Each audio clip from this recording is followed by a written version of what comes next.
Shanti. This is the Sakar Murli of 21 of December 2024. Essence. Sweet children, first make effort on yourselves to earn a true income and then inspire your friends and relatives to do the same. Charity begins at home. Question: what is the way to attain happiness and comfort? Answer: purity. When there is purity, there is happiness and comfort. The Father establishes a pure world, the Golden Age. There are no vices there. Worshippers of the deities can never question how the world could continue without vice. You now have to go to a world of comfort. Therefore, you have to forget this impure world. You have to remember the land of peace and the land of happiness. Om Shanti. The meaning of Om Shanti has been explained to you, children. Shiv Baba can say Om Shanti, and the Salagram children also say Om Shanti. The soul says Om Shanti. This means that he is the son of the silence father. There is no need to try different ways to find silence by going into the jungles, etc. Souls are silent anyway. And so, what is the point of trying different ways? The father sits here and explains this. It is that Father whom you ask to come and take you away to a world of happiness and comfort. All human beings desire comfort and happiness. What you need to have purity before you can have peace and happiness. Pure ones are called pure and impure ones are called impure. Those of the impure world call out, "Come and take us to pure world." He is the one who liberates you from this impure world and takes you to the pure world. There is purity in the golden age and impurity in the iron age. That is a viceless world, whereas this is a vicious world. You children know that the world population continues to increase. The golden age is a viceless world, and so there must definitely be fewer human beings there. Who would those few people be? There must definitely be the kingdom of deities in the golden age. That is called a world of comfort. That is a land of happiness. This is a land of sorrow. Only the one Supreme Father, the Supreme Soul, can change this land of sorrow into the land of happiness. It is surely the Father who will give you the inheritance of happiness. That Father says, "Now forget this land of sorrow and remember the land of peace and the land of happiness." This is called Man Manabhav. The Father comes and gives you children visions of that land of happiness. He inspires the destruction of this land of sorrow and takes you to the land of peace. You have to understand this cycle. You have to take 84 births. Those who go first into the land of happiness first are the ones who take 84 births. By simply remembering this much, you children can become the masters of the land of happiness. The Father said, "Children, remember the land of peace and then remember your inheritance." That is, remember the land of happiness. Firstly, you go to the land of peace, and so you should consider yourselves to be the masters of that land of peace, Brahmand. You will continue to forget this world if, while walking and moving around, you consider yourselves to be residents of that place. The Golden Age is a land of happiness, but not everyone can go to the Golden Age. Only those who worship the deities will understand these things. This study that the true Father teaches is your true income. All the rest are false incomes. The true income is that of the imperishable jewels of knowledge, whereas perishable wealth and property is a false income. Since the Copper Age onwards, you have been earning false incomes. The reward of this true imperishable income starts at the beginning of the Golden Age and finishes at the end of the Silver Age. That is, you experience the reward for half a cycle. Then the false income begins, through which you experience temporary happiness. Only the ocean of knowledge gives you these imperishable jewels of knowledge. The true Father enables you to earn a true income. Bharat was a land of truth and it has now become a land of falsehood. No other land can be called a land of truth and a land of falsehood. God, the Emperor, the truth, is the creator of the land of truth. God, the Father, is the true one. All others are false fathers. In the golden age, you have true fathers because there isn't any falsehood or sin there. This is a world of sinful souls, whereas that is a world of charitable souls. Therefore, you now need to make a lot of effort to earn this true income. Those who earned this income in the previous cycle will do so again. First, you have to earn this true income yourself and then inspire your family and your in law's family to earn this true income. Charity begins at home. Those who believe in the concept of omnipresence cannot perform devotion. If all are forms of God, who is it that they worship? Therefore, effort has to be made to pull them out of that quicksand. How would sannyasis perform charity at home? Firstly, they are not able to tell you anything about their households. Ask them, why are you not able to tell us? We should at least know. What harm would there be if they told you? I belong to this family, and then adopted renunciation. When someone asks you, you can tell him instantly.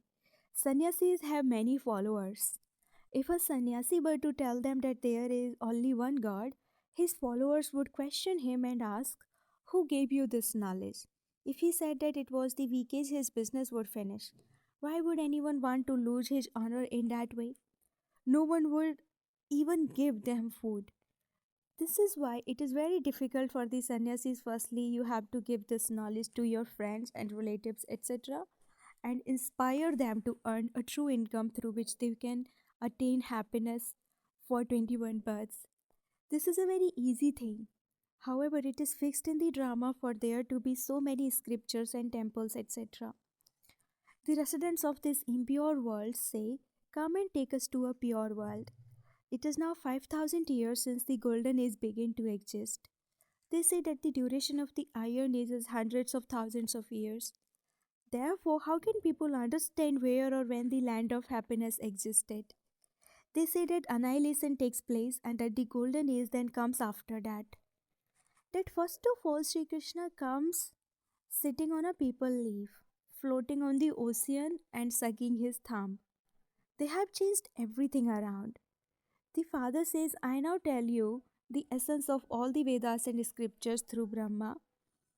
This is why they show Brahma emerging from the navel of Vishnu and also why they show scriptures in his hand. Now, Brahma would surely exist here. Scriptures would not exist in the subtle region. Brahma has to be here. Vishnu, the dual form of Lakshmi and Narayan, also exists here. Brahma becomes Vishnu and then Vishnu becomes Brahma. Now, whether Brahma emerged from Vishnu or Vishnu emerged from Brahma is a matter to be understood. However, only those who study well will understand these things.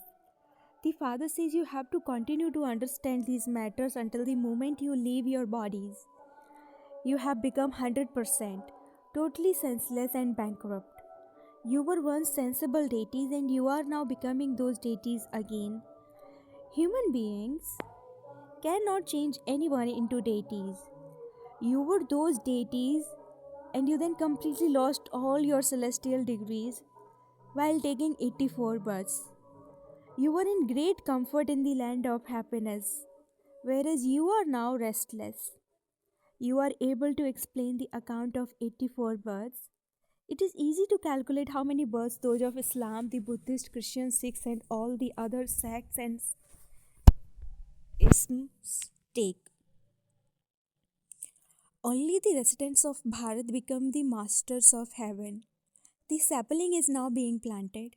Once you have understood the explanation of this knowledge yourself, you have to give it to your mothers, fathers, sisters, and brothers.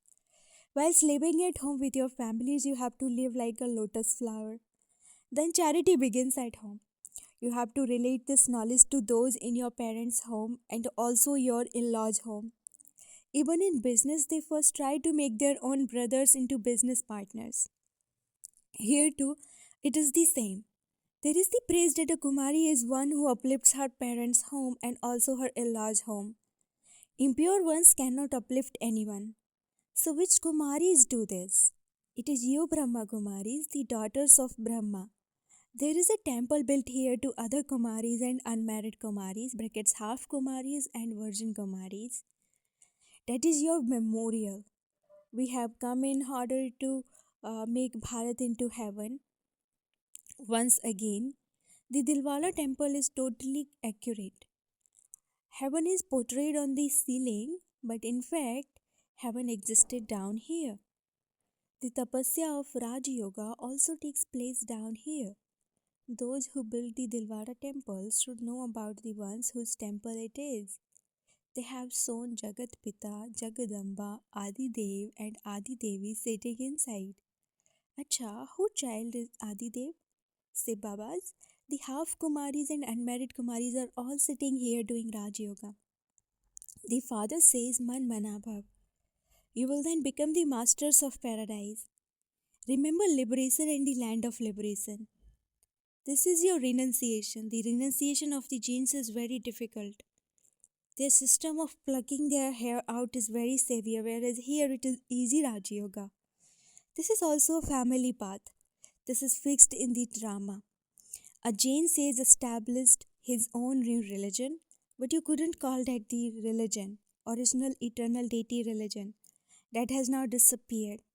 Someone started the Jain religion and it then continued. That too is in the drama. Adidev is called the father and Jagadamba is called the mother.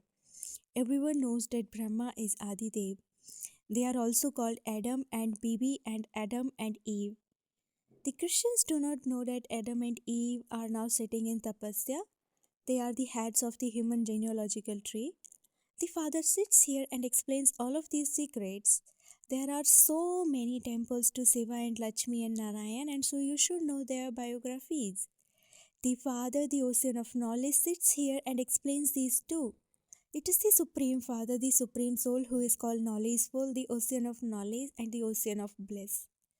None of the sages or holy men, etc., knows the praise of the Supreme Father, the Supreme Soul. They just say that God is omnipresent, and so whose praise is it that they sing? Because they don't know God, they say of themselves, Sivoham brackets I am Seva. Otherwise, the praise of the Supreme Soul is so great. He is the seed of the human world tree. The Muslims too say Khuda brackets God created us and we are therefore His creation. The creation cannot give this inheritance to the creation. No one understands that the creation receives this inheritance from the Creator. That seed is the truth and the living being. He has the knowledge of the beginning, the middle, and the end of the world. The knowledge of the beginning, the middle, and the end cannot be in human beings. It can be only in the seed. The seed is living, and so he must surely have all of this knowledge. Only he comes and gives you this knowledge of the beginning, the middle, and the end of the whole world cycle. Put up a board that says, by knowing this cycle, you can become the rulers of the globe in the golden age. That is, you can become kings of heaven. This is such an easy matter. The Father says, remember me, for as long as you live. I myself give you the mantra that disciplines the mind. You now have to remember the Father. It is by having remembrance that your sins will be absolved. If you continue to spin the discus of self-realization, you will be able to cut off Maya's head. I will make you souls pure and take you back home. You will then take Satupradhan bodies. There are no vices there. People ask, how can the world continue without vice? Tell them, perhaps you are not worshippers of the deities. Although you do sing praise of Lakshmi and Narayan and say that they are completely viceless, the world mother and world father are viceless. They become pure from impure by doing the tapasya of Raj Yoga and then become the masters of heaven. You do tapasya in order to become pure, charitable souls. Acha, to you, sweetest, beloved, long lost and now found children, love, remembrance, and good morning from the mother, the father, Bap Dada. The spiritual father says namaste to you, spiritual children, and the spiritual children say namaste to the spiritual father. Essence for dharana number 1. In order to remove this old world from your intellect, consider yourself to be a resident of the land of peace as you walk and move along. Earn a true income by remembering the land of peace and the land of happiness, and also inspire others to do the same. Second, make yourself into a charitable soul by doing the tapasya of Raj Yoga. Constantly continue to spin the discus of self realization so that Maya's head can be cut off. Blessing, may you become wealthy and constantly experience contentment with the feeling of being full. The wealth of self sovereignty is this knowledge and the virtues and powers. Those who have a right to self sovereignty with all of these types of wealth are constantly content. They have no name or trace of any lack or any attainment. To be ignorant of any limited desires is known as being wealthy. They would constantly be bestowers, never beggars. They have a right to constant, unbroken, happy, and peaceful self sovereignty. No type of adverse situation can break their unbreakable peace. Slogan: those who see the three aspects of time and the three worlds with the eye of knowledge are master knowledgeful. Slogan: those who see the three aspects of time and the three worlds with the eye of knowledge are master knowledgeful. Om Shanti.